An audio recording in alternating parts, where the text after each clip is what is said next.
Hamilton, the Minister of Transport and Internal Trade, the Honourable Chrystia Freeland, will host AMAID in Canada. Ferries and Rail Summit unlock more opportunities, build a reliable domestic market for our producers and manufacturers, and encourage industry collaboration. The summit will take.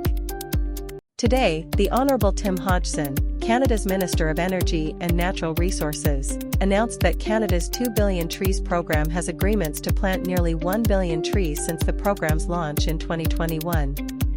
As of June 2025, Canada has signed or is negotiating tree planting agreements with Edmonton, Alberta, August 29, 2025. Members of the media are invited to join an important announcement regarding community infrastructure across Alberta with the Honourable Eleanor Olszewski, Minister of Emergency Management and Community Resilience, Minister responsible for Prairie's economic development. Victoria, British Columbia. The Canadian Coast Guard's inshore rescue boat stations in British Columbia are winding down their seasonal maritime search and rescue service, and will close on the following dates. The Canadian Coast Guard's search and rescue lifeboat stations across British Columbia. Montreal, Quebec, August 29, 2025. On August 31st, the Samuel de Champlain Bridge will be lit up in purple from sunset 10:00 p.m. for International Overdose Awareness Day. Note, after 10 p.m., the architectural lighting will return to the blue-green illumination that reduces the risk of disorientation. Sarnia, Ontario. The Canadian Coast Guard's inshore rescue boat stations in Ontario are winding down their seasonal maritime search and rescue service, and the following stations will close on September 3, 2025. The Canadian Coast Guard's search and rescue lifeboat stations across the province are s. There will be a media availability immediately following the announcement. Date, September 2, 2025. Time, 10:30 a.m. Location, Douglas Hall. Douglas Mental Health University Institute, 6875 LaSalle Boulevard, Montreal, Quebec. H4H1R3 Media may also join by Zoom. https://02web.zoom.us/j/passcode 886-47197.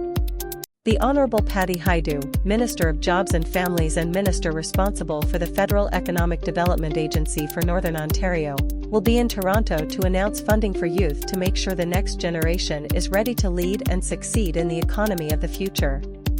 Amedia AV. Ottawa, Ontario. The Canadian Coast Guard's inshore rescue boat stations in New Brunswick, Prince Edward Island, Nova Scotia, and Newfoundland and Labrador are winding down their seasonal maritime search and rescue service. The following stations will close at 8 a.m. local time on Tuesday, September. Today, the Honourable Marjorie Michel, Minister of Health, announced over $2.9 million in funding through the Youth Substance Use Prevention Program. The program helps communities across Canada create tailored approaches to substance use prevention based on their specific needs. This announcement is Regional Tariff Response Initiative helps businesses respond, adapt, and compete amid shifting market conditions. Canadian businesses are facing economic uncertainty as tariffs disrupt their export markets and global supply chains. In this moment of global volatility, Canada is standing firm. Defend.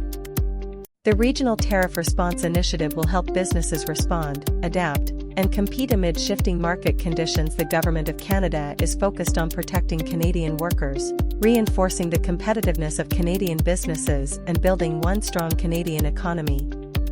Today, the Hon.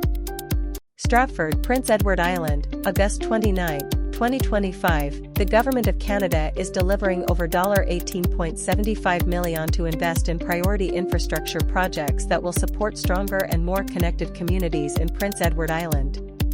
Our communities can only grow to support more housing and realize.